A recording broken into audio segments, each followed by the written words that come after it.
Doesn't strike me at all. Same reaction.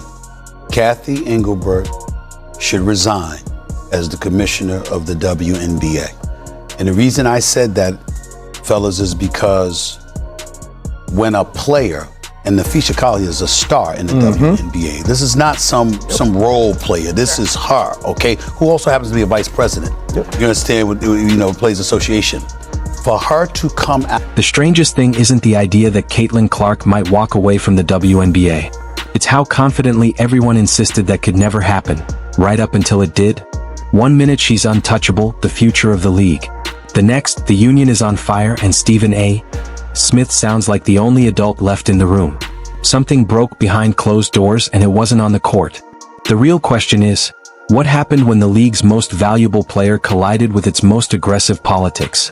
And who misread the moment? The truth finally came out. Caitlin Clark voted on by general managers, the best point guard, the best shooting guard, and the singular player they would start the franchise with. In the weird, insular WNBA, this has been a real struggle. You know the truth. And there's these people who are gatekeeping mentality. We'll tell you who's great. Colin, I was watching the WNBA long before Caitlin Clark. Well, yeah, it's not my problem, you're social. Nobody wants to admit it, but the most jaw-dropping part of this saga has nothing to do with the WNBA Players Association crashing out early. And it's not the very real possibility of a labor war either. And look, everywhere you turn, Indiana Fever is breaking records. All Cheryl Swoops did was validate all the speculation that there's folks hating on Caitlin Clark. That's all she did. Because to know basketball like Cheryl Swoops does, to be as accomplished as she is, to be the Hall of Famer that she is, all accolades that are well-deserved. And I'm certainly not attacking Cheryl Swoops the person because I think she's a wonderful person. The uncomfortable truth is how rapidly the entire machine panicked once a single player stopped cooperating. For years, the message was clear and comforting. No one player mattered more than the league. Someone came in that everybody wants to watch, kids, everybody. You're sitting there beating it up and doing all this. All y'all become is hated. Like, have y'all not paid attention? No one is caring about anything else. You want to beat on it, they're going to hate on it. You want to talk they're going to hate on it. Like, there comes a point where reality has to kick in. You can keep fighting the fight, and you're going to be the odd person that looks bad. Do they not know, like, when she was gone, it went back to the year before she was in the league? Yeah. Like, the view stopped. Like, just enjoy and go on with it. Then Stephen A. Smith pulled the curtain back and exposed what no one wanted to admit. Comfort stories don't survive once money, power, and ego share the same room. Just weeks ago, that narrative felt untouchable. And attack the commission, and I say that not in any kind of derogatory way. She was talking about Kathy Engelbert directly. She revealed private conversations, you understand, with quotes from this lady, the commissioner, about what she said that came across as dismissive, as derogatory, and unappreciative of the athletes that represent her league. Women's basketball was finally having its moment. Arenas were packed, ratings were exploding, charter flights were finally happening, and everyone was congratulating everyone else like the job was already done. The league felt like it had crossed some invisible finish line, where nothing could go wrong anymore. Growth was inevitable. Success was guaranteed. The vibes were immaculate. And then the union looked at all that momentum and decided this was the perfect moment to strike a match inside a fireworks factory. The Players Association didn't wait for the contract to expire. They didn't test the waters. They opted out 2 years early, tore up the CBA like it was an expired coupon, and marched straight into negotiations convinced they were holding a royal flush. From their perspective, it made sense. Attendance was up.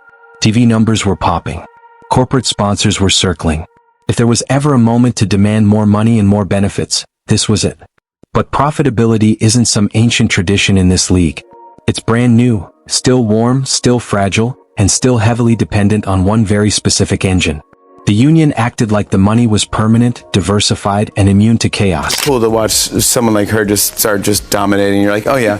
It's just exciting. Yeah. It's huge. Yeah, she's She's obviously doing amazing. Her game speaks for itself. I think my favorite part is just women's basketball, women's sports really, but women's basketball has been on the rise. Like this moment, we kind of needed something. This is to that just moment. yeah, and Caitlin's that moment. And I think a lot of it has to do with her logo threes. But you can't really talk trash on a logo three. So a logo 3 is Deep. That's deep. That's almost half court. Where Yeah. the NBA, She's- where the and that's where like- the Stephen A. reminded everyone of the part nobody wants to say out loud. This entire boom has a name, a face, and a jump shot. And antagonizing that reality isn't bravery, it's business malpractice. While the union was busy making noise, demanding equity, and flexing what it believed was collective leverage, Caitlin Clark did something far more dangerous. She went quiet. No press tour. No dramatic announcement. No cryptic social media essays. She simply declined to participate in the next shiny thing everyone assumed she needed. When Unrivaled came calling, with money, equity, and a red carpet rolled out by veterans who were supposed to be allies, she said no and went to play golf instead. That single decision landed louder than any protest ever could. Stephen A. didn't call it a retirement. He didn't frame it as rebellion. He framed it as something much scarier, a soft resignation. A strategic step back that sends a message without ever raising its voice. Caitlin Clark didn't storm out of the building.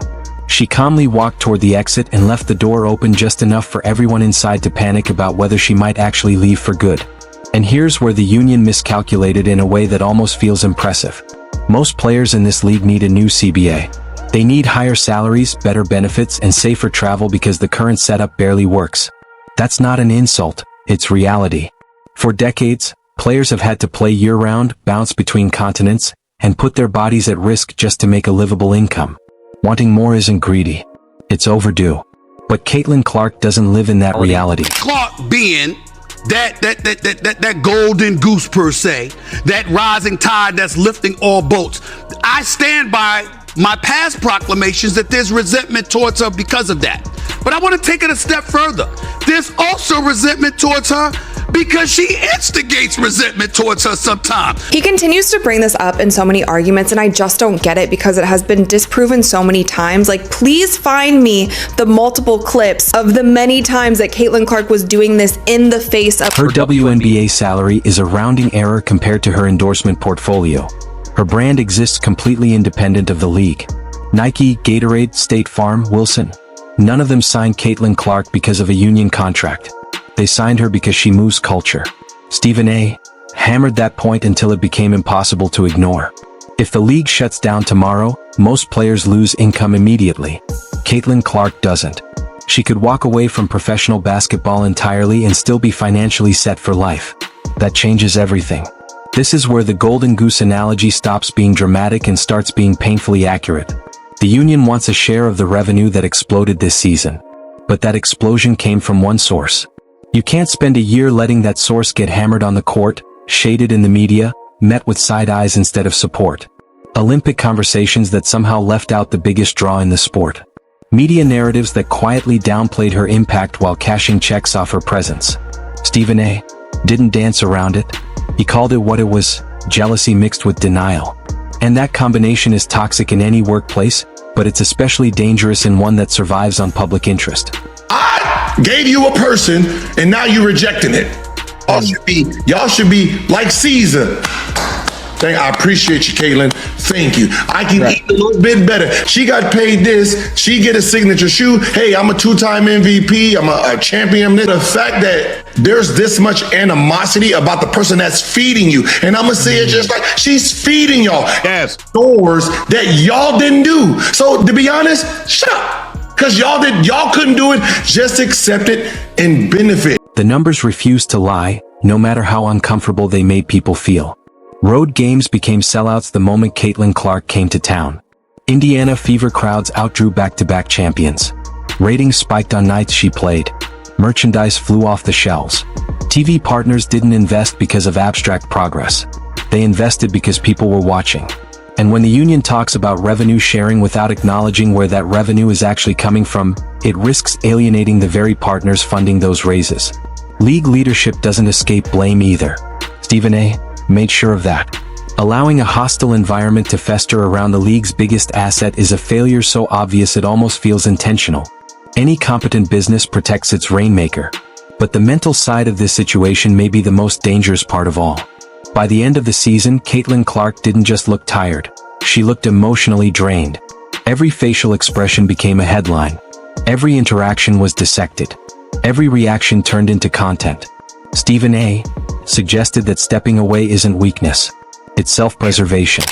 And mention a multitude of players, and now one of them is Caitlin Clark, who, by the way, as a rookie, is leading the league in assists. How do you do that? I told y'all that. I've argued with the great Andrea Carter, outstanding analyst for ESPN, right here on this podcast. I've argued with Janae Ogumake, who's an outstanding basketball analyst, and Monica McNutt, one of the preeminent voices of the New York Knicks, and what she's doing with her career. They know they got my support, all love. But I'm waiting for you to say I was right. Caitlin Clark can ball.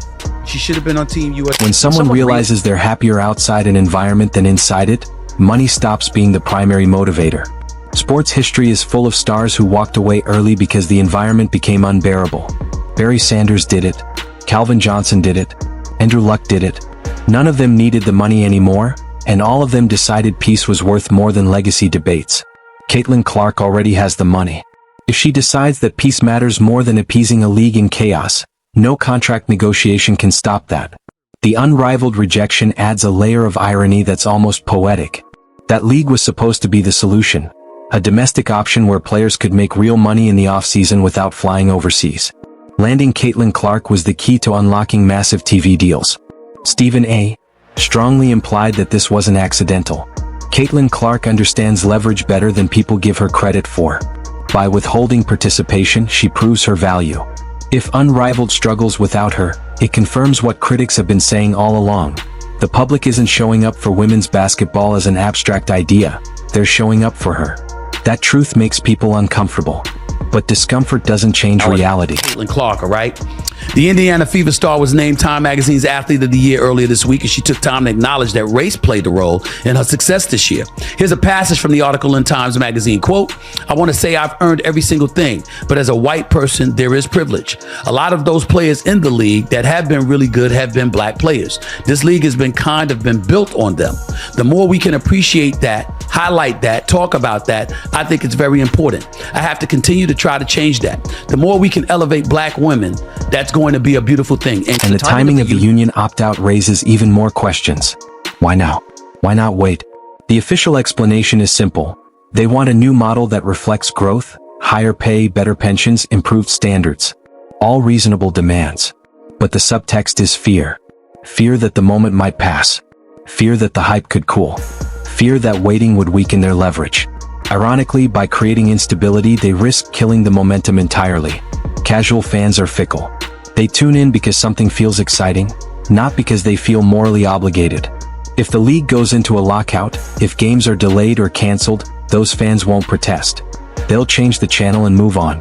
Magic and Bird were marketed relentlessly because the league needed them to survive.